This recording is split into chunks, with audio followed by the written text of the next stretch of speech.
What's going on, y'all? I'm Czar, and in this video, I want to give you my review of the Vanguard V4. We already reviewed the V4. This is a new one. Oh. This is new. So Vanguard is introducing the V4 Gen 2. This is an updated version of their popular V4 large diaphragm transformerless condenser microphone. So what is new in the V4 Gen 2? Well, how do you make a microphone better? You use better parts. So that's exactly what Vanguard has done. Along with the guts getting an overhaul, we also have a new body style which now matches the V13, and they've ditched the low cut filter for a 20 dB pad. And the flight case now is a 3-digit combination lock. So what stayed the same? This is still a multi-pattern microphone, still comes with the wooden box, and still what I would say is the best shock mount that I've used for a microphone. So previously I gave you my first impressions of this mic, of just me speaking into the mic, but now that I've done some recording with it, let's take a listen to that and see how the V4 Gen 2 sounds. So I'm going to show you the V4 Gen 2 on vocals and acoustic guitar, which is two things that I use this microphone on the most. And I've got 4 different mic preamps here for this vocal. This is a vocal from Coretta King, and this is a vocal over piano. Now, 4 different mic pre's, so we can really hear how each of these mic pre's color the microphone. Starting with the Rupert Neve 511 pre, and I am using silk. The La Chapelle 500 DT. This is a preamp that blends between tube and solid state. I've got this set on the 100% solid state side.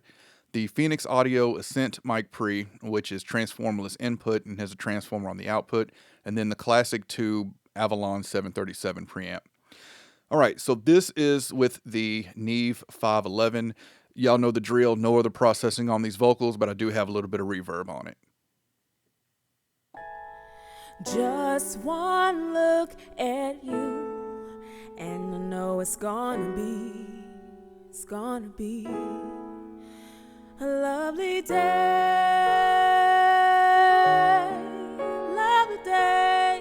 It's gonna be a lovely day, a lovely day, lovely day, lovely day. When the day that lies ahead of me seems impossible to face, oh, and someone else instead of me always seems to know the way, yeah, then I look at you. All right, and the La Chapelle 500 DT. Just one look at you, and I know it's gonna be a lovely day, lovely day. It's gonna be a lovely day, lovely day. Oh, oh. It's gonna be a lovely day, lovely day, lovely day. It's gonna be a lovely day, lovely day. Oh.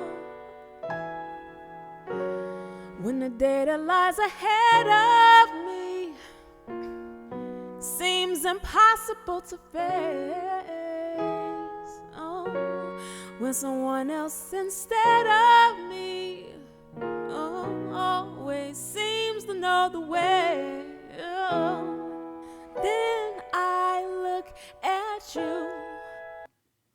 All right, and the Phoenix Audio Ascent. Just one look at you, and I know it's gonna be a lovely day, lovely day, lovely day.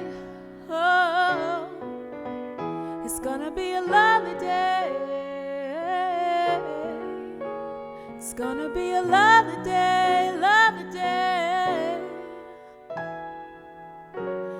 When the day that lies ahead of me seems impossible to face, oh, and when someone else instead of me always seems to know the way, oh, yeah, then I look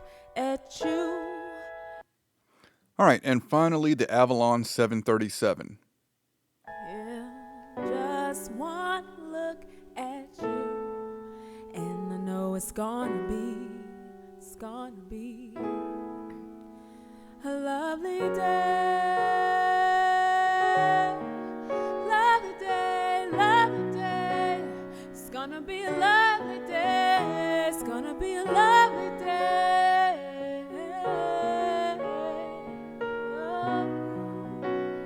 Oh,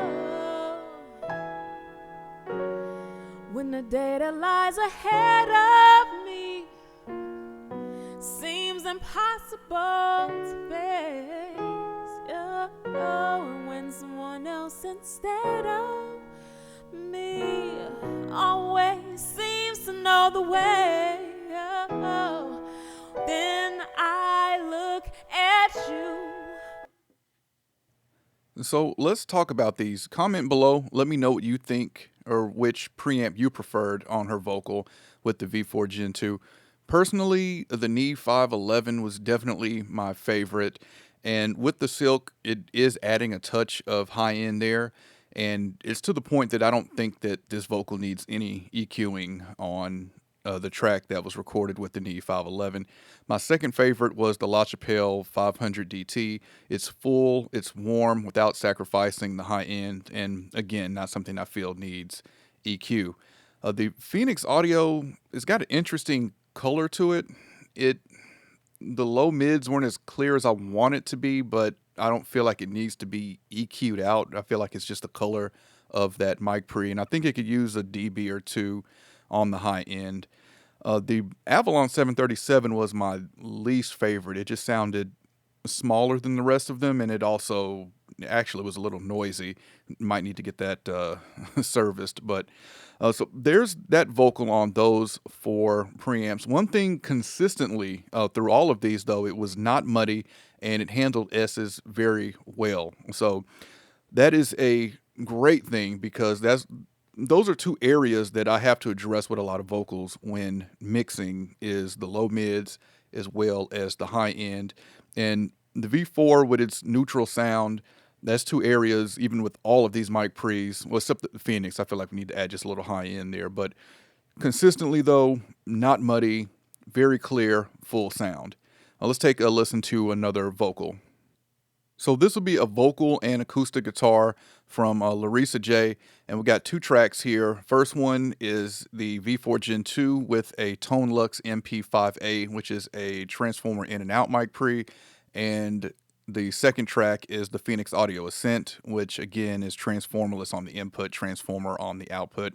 Let's take a listen to that. We're going to start with the Tone Lux. She gotta do all that, mama she gotta do all that.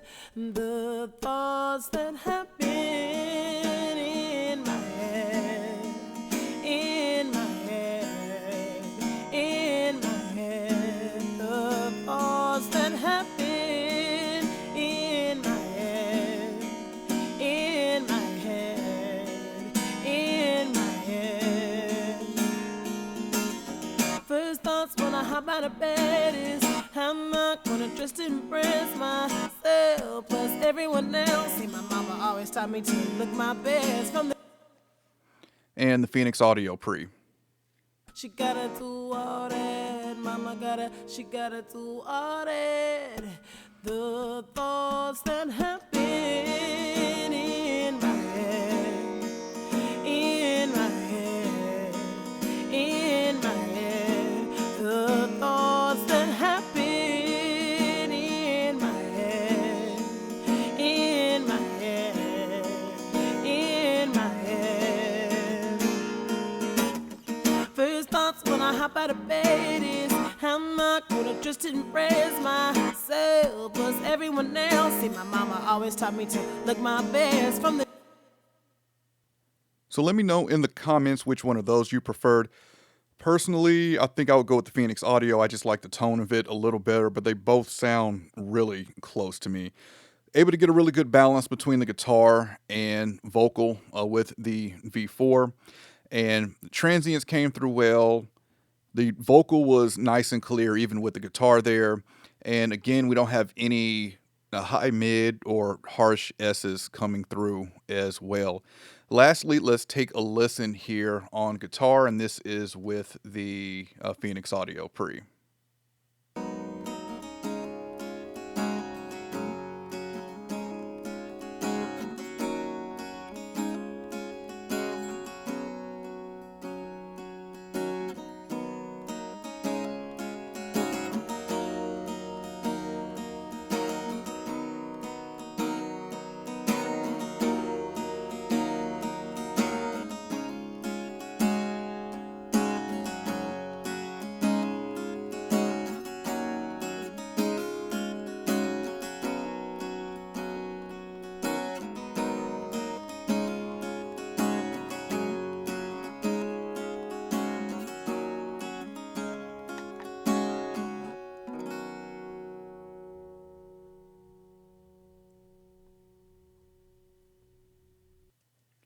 Okay, so you can see why I love the V4 on acoustic guitar. Wasn't boomy or muddy there, just nice and clear. And again, the V4 is a neutral sounding microphone. You know pretty much get what you put you get out what you put into it. So final thoughts on the V4 Gen 2. So with new parts and new components in this mic, this did cause a price increase, quality costs. So this mic has gone from $399 for the V4 to $599 for the Gen 2. So with that being said, let me go ahead and get the questions out the way that I know everyone is going to ask. First one is, does the V4 Gen 2 sound better than the V4? In my opinion, yes. Is it a night and day difference? No. I think some people may struggle to hear the difference between them two, but if you've been doing this for a while and you know what to listen to, I think you can hear the differences. I think that the Gen 2 handles S's better and has slightly better clarity and detail. Though, two, is the V4 Gen 2 worth the price increase? So I'm going to use a basketball analogy because I'm a huge basketball fan, but yes, I think it is worth it, and here's why. Say you got the game on the line and you get to put any free throw shooter on the line. Are you going to choose the player that shoots 90% from the line, or are you going to choose a player that shoots 87% from the line? It's only a 3% difference, but you're going to go with the player that shoots 90%. Better is better. And so that's why I think, yes, this is worth the upgrade. I'm not saying if you already have a V4 that you should run out and get the Gen 2. If you want another flavor microphone, I mean, you may want to look at their V13 tube mic.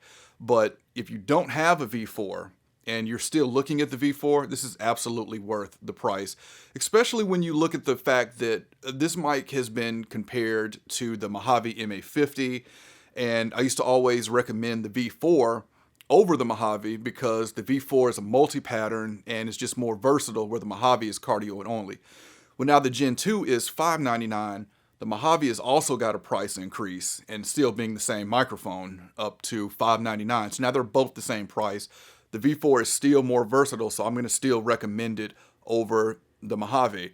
The Neumann TLM102 is another mic that this is compared to a lot, and it's $699 and cardioid only like the Mojave, so you still have more versatility with the V4 Gen 2 and a cheaper price tag.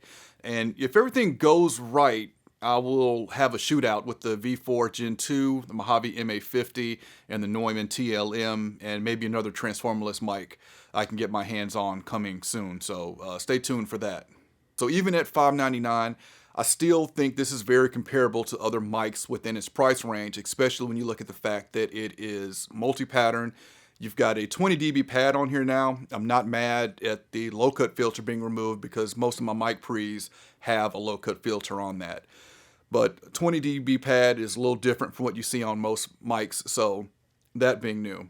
And also, the finish of the V4 Gen 2, it definitely looks and feels more premium. I think if you have a original V4 and then I think you get the Gen 2 in your hands, I think you're going to want the Gen 2 just based off the look and feel of it. You still got the wooden case, which I love.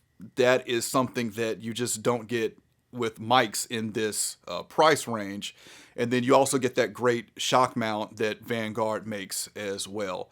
So highly recommend this microphone. I'm still a huge fan of it. I'm going to be keeping this one.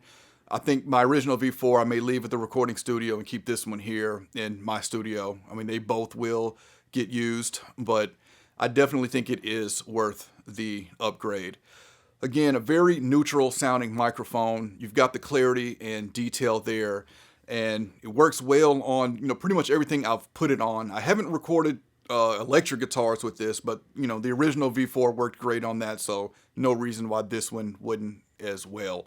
Worth the upgrade price, if you ask me. If you appreciate this video, I'd appreciate a thumbs up. And if you want to continue to see content from me, then you know what to do. Of course, I'll have a link in the description where you can check this out. Any questions, comments, let me know, and I'll catch y'all next time. If you're interested in having me mix your song and my mastering engineer D. Lyles master it, check my link tree in this video description. From there, you can email me, you can visit my website, and check out mixes that I've done.